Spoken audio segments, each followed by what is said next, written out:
Hola, estimado cuarto medio, voy a explicar la materia de probabilidad.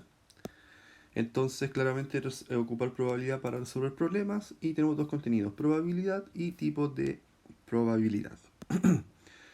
Entonces, hay conceptos básicos, ¿cierto? Lo que es un experimento aleatorio es un experimento que yo no sé el resultado, ¿sí? No lo puedo predecir. El espacio muestral son todos los resultados posibles de un experimento.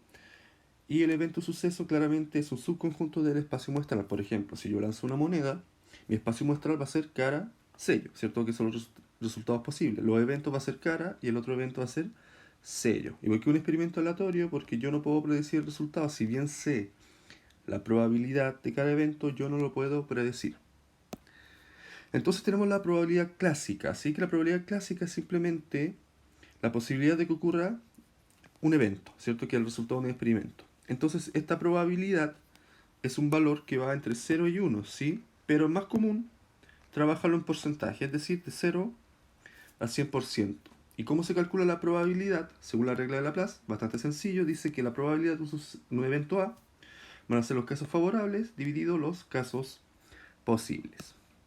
Entonces yo tengo distintos tipos de sucesos. Por ejemplo, tengo un suceso imposible, que es algo que nunca va a ocurrir, entonces su probabilidad va a ser 0, es decir, un 0%. Un suceso seguro que siempre va a ocurrir, es decir, su probabilidad es 1, 100%. Y el suceso contrario es la probabilidad que no ocurra un suceso A, por ejemplo. ¿Qué tengo que hacer?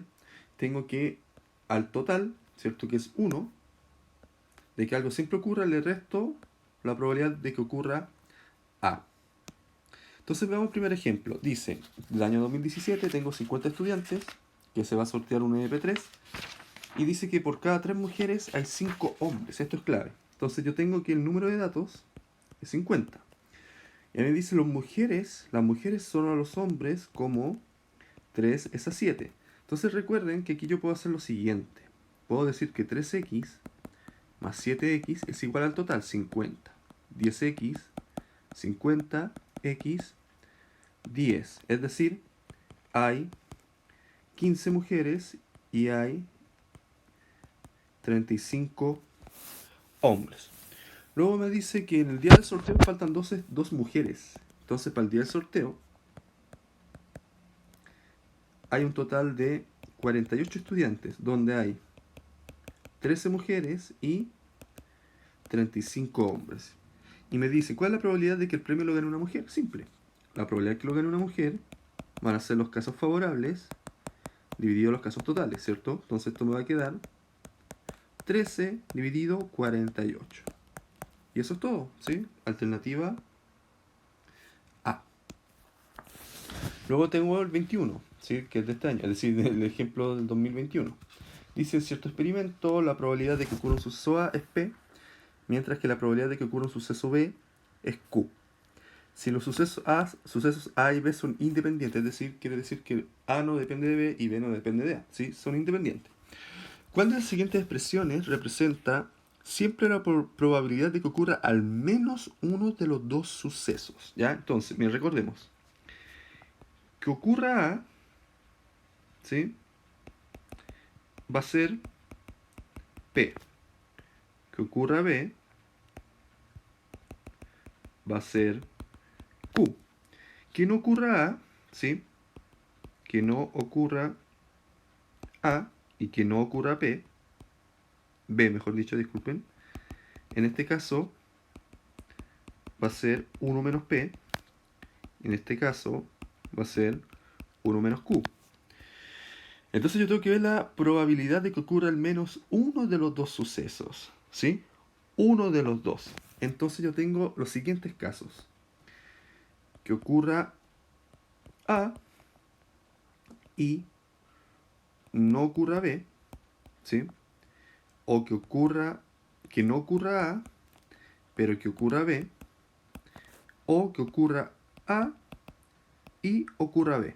¿Sí? Porque la idea es que ocurra A o ocurra B. ¿Sí? Entonces esos 3 casos. ¿Qué tengo que hacer? Los tengo que sumar. ¿Sí? Porque son 3 posibilidades distintas. Por lo tanto, ahora, bueno, ese I, por ejemplo, es cuando yo escribí esto de acá, ¿sí? Eso matemáticamente hablando está mal escrito, se escribe así. ¿ya?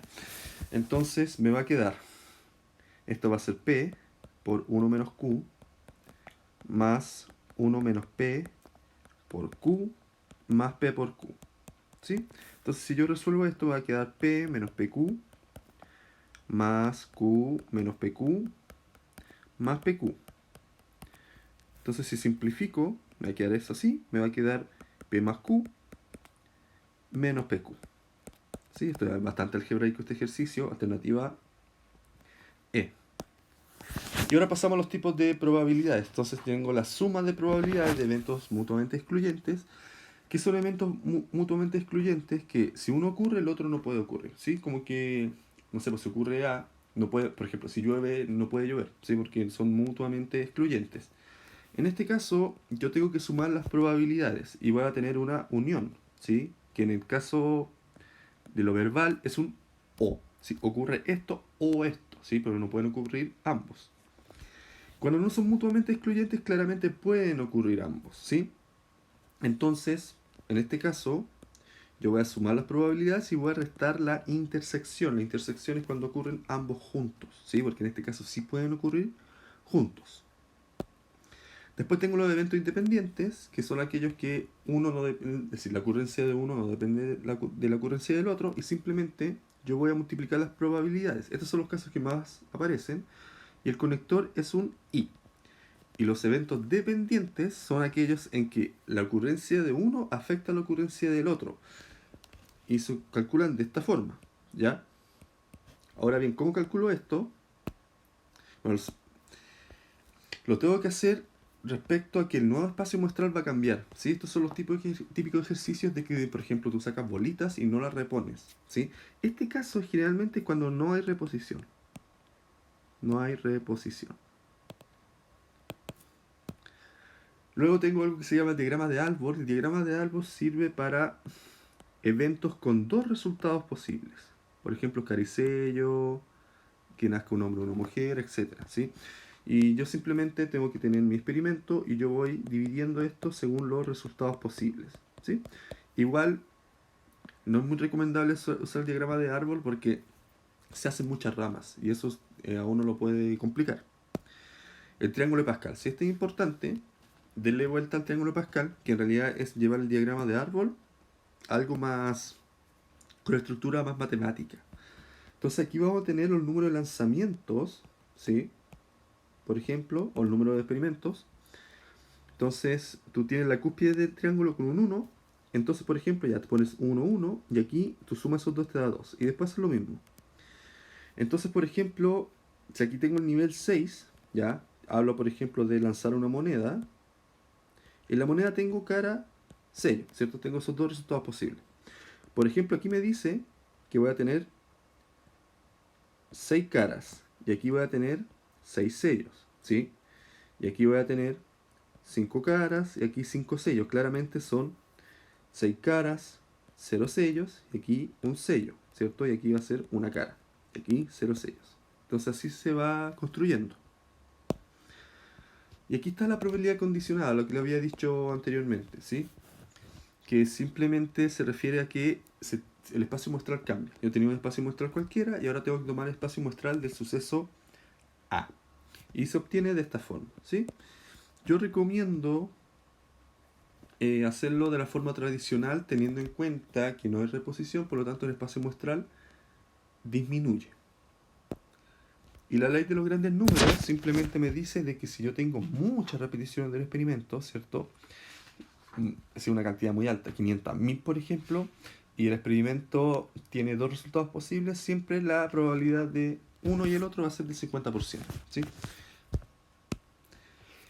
Y veamos un ejemplo, 2017, dice en una caja hay 7 bolitas, ¿cierto? Entonces tengo 7 bolitas y aquí tengo 3 blancas y 4 negras.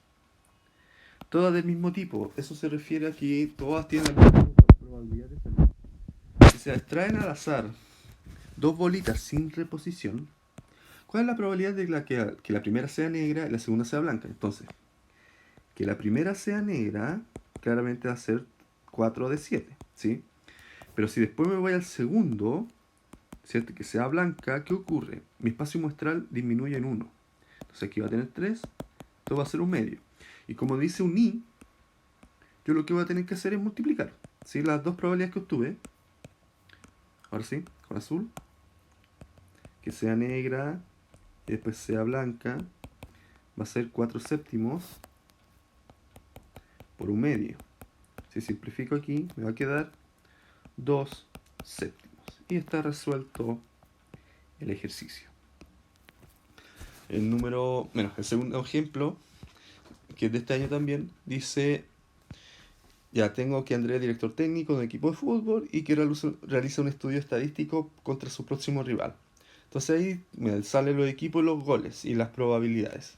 Y dice, según estos datos y considerando que convertir goles por parte de ambos equipos es independiente, esto es importante, independiente, ¿cuál de las siguientes expresiones es igual a la probabilidad de que el partido entre estos dos equipos termine el empate? Entonces primero tengo un suceso independiente, ¿sí?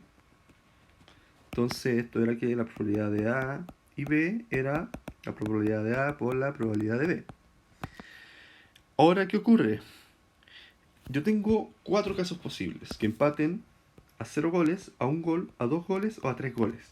Entonces, que sea a 0 va a ser 0,19 por 0,43. Por un gol, 0,37 por 0,3. A 2 goles, 0,3 por 0,14. Y a 3 goles, 0,14 por 0,13. ¿Sí? Y después, ¿qué tengo que hacer? Tengo que sumar los casos posibles, ¿sí? Entonces la alternativa correcta, la B. Otro ejemplo, tengo 2 cursos, ¿sí? De un colegio donde realizan una fiesta para juntar fondos. Me dicen que hay 2 tipos de entradas, las P y las Q. Y la tabla se muestra la distribución de entradas. Después me dice, si se selecciona una persona al azar de estos 2 cursos y se sabe que tiene entrada tipo Q, ¿cuál es la probabilidad de que sea un estudiante del segundo B? Cuando aparezcan estas tablas, yo lo que siempre hago es sumar. Por ejemplo, aquí tengo 25, aquí va a tener 55, ¿cierto? Del segundo A tengo 40, del segundo B tengo 40. Y claramente hay un total de 80 estudiantes. Entonces me están diciendo que tenga entrada Q, ¿sí? Aquí. Y además que sea del segundo B, acá, ¿cierto?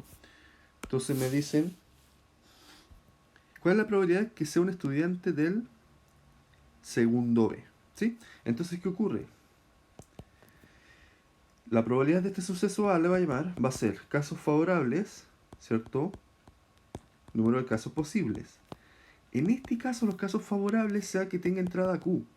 Es decir, los casos posibles 55, los favorables que sea del B, 30.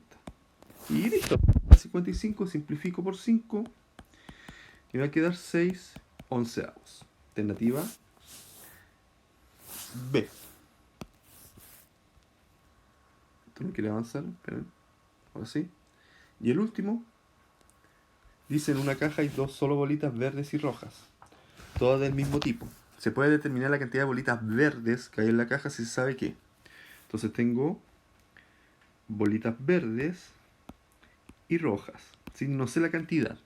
Si me dicen que en total hay 40, claramente no sé la distribución, ¿cierto? Porque puede ser 10, 30, 20, 20, etc. Después, si solamente me dicen que al elegir una bolita al azar de la caja, la probabilidad que sea roja es 2 quintos, tampoco, porque eso me permite calcular la probabilidad que sea verde, que va a ser 3 quintos. Ahora, si yo junto estos dos, si yo tengo 40 bolitas, ¿cierto? Y además sé que 2 quintos son rojas, yo ya sé cuántas rojas hay, ¿sí? Y después con eso voy a saber que el resto son verdes. Por lo tanto es una por sí sola. Bueno, y ahí está explicado el contenido. Ahora voy a explicar las guías.